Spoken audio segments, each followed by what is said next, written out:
Skye, thank you so much for making time with me. I know this is busy for you, especially because as we speak, we're only a few days away from you performing. Chevy Music presents Indie Fridays at Yonge Dundas Square. You're one of the big headliners. How does it feel being part of this summer, I like to call summer spectacle, because it has just been awesome with all the performances. I know you're going to be part of that awesomeness. Yeah, I'm really excited to be there. I'm excited to bring the band. It's such a kind of monumental place to play as far as Toronto goes. It's a pretty cool thing to have coming up. So we're really excited. It's going to be very fun. And I've heard great things about this particular concert series. So happy to be a part of it. And thanks for having me. Yeah, I'm looking forward to it, too, because I get to introduce you as the host, plus the fact I was checking up on the weather. It's supposed to be fantastic. So, awesome.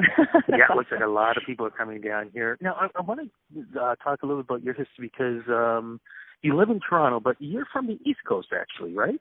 I have family roots there. I'm not from there myself, but I've moved around so much that I don't really have like a hometown. Kind of hard to pin down exactly where I'm from. I moved all around Ontario. We moved to BC when I was about 15, lived in Edmonton for a little bit, like all over the place. So now I say Toronto's my home. Fantastic.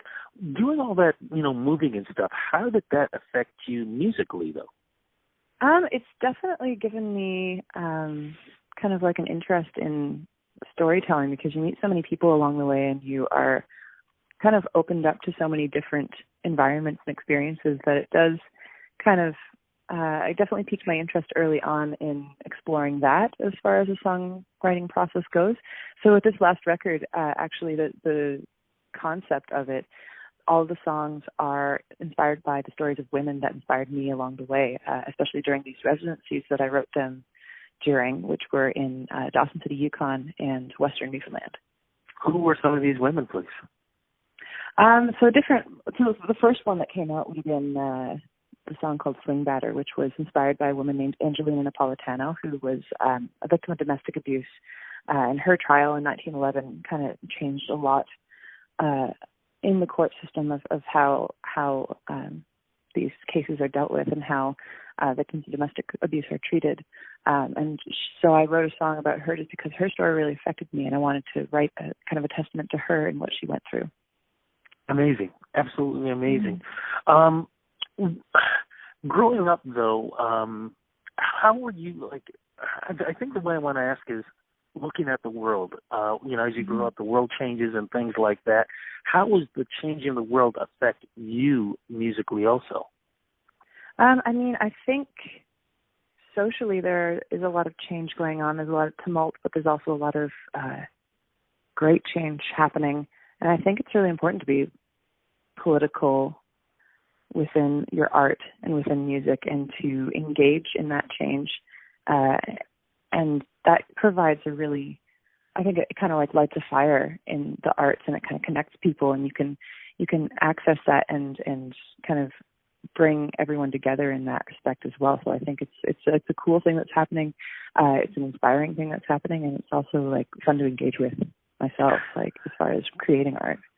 So do we put you in a genre? I mean, some people might say she's folk, but it sounds like you are many different things. Yeah, like the live show, and this record is very much a rock record, and the live show is very much a rock show. But there's elements of folk, there's elements of like kind of more of a punk rock energy. There's lots of different things going on, and that's kind of what people have said, is that there is a lot of different genres blending together, and I kind of like that. It's kind of become something that is very much myself. I want to talk about the punk scene. When did you actually get introduced to that? Because I know that had, a bit of a significance for you. Yeah, definitely. I mean, the first, I was really into, Patti Smith and that whole scene, television. I was really into, one of the bands that really first inspired me to start writing in that way would have been Against Me in high school. I was really obsessed with them, and just kind of that ethos and that energy I really was inspired by. So that's definitely like a line that has become part of the live show, but also in just how I want to make people feel and how I want to access and connect with people. Your music, if it wasn't for CBC, we probably wouldn't be able to hear this on radio, because radio is top 40. Do you ever think about writing songs that can be played top 40, or this is really who you are and that's how you want to represent yourself? I think there's it's an interesting time for the music industry because it's kind of like the Wild West, and it's scary in a lot of ways because there is no right answer as far as how to go about things anymore, but it's also kind of liberating because there is no right answer. So you can kind of go about things in a much more, maybe like true to self potentially way. So there's just so many avenues through which you can find success in so many ways that you can connect with people that it's, I might be interested in that at some point to kind of go a little bit more in that direction. But for now, it's kind of fun seeing where this kind of music lands and how people are accessing it. It's kind of like an interesting time. That I definitely agree, and I think we're still in the experimental stage where, we're still trying to figure out how social media works and also how traditional radio television works too. So absolutely agree with you on that. When you decided to release your subtitled album, what were your thoughts on that and how you wanted this represented? Because this is really, really the first time we get to be introduced to you in this manner. Yeah, absolutely. This record and this sound was produced by a really good friend of mine, Devin Lougheed, and we were, just didn't want to make a safe record. And I felt I'd made a couple of records previously, and it was really it was an excellent process in kind of meandering through the different genres and finding my sound. But this was the one that I felt that kind of hit the sound that I was actually seeking. And of course, as an artist, you're always growing and always changing, and that will, of course, change and grow, during records to come. But this was the first time that I felt that like my true heart sound was accessed and was brought to fruition. So that was the reasoning for the self-titled, but also just within the rock sphere to kind of have that rock,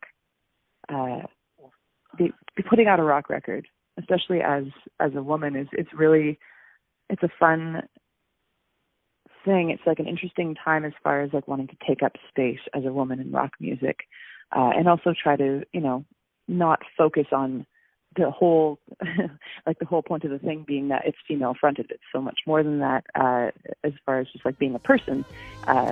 So it's been an interesting process as far as that as well.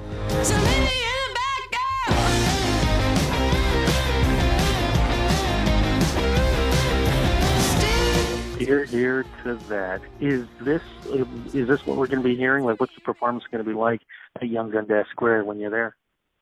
It's 5-piece.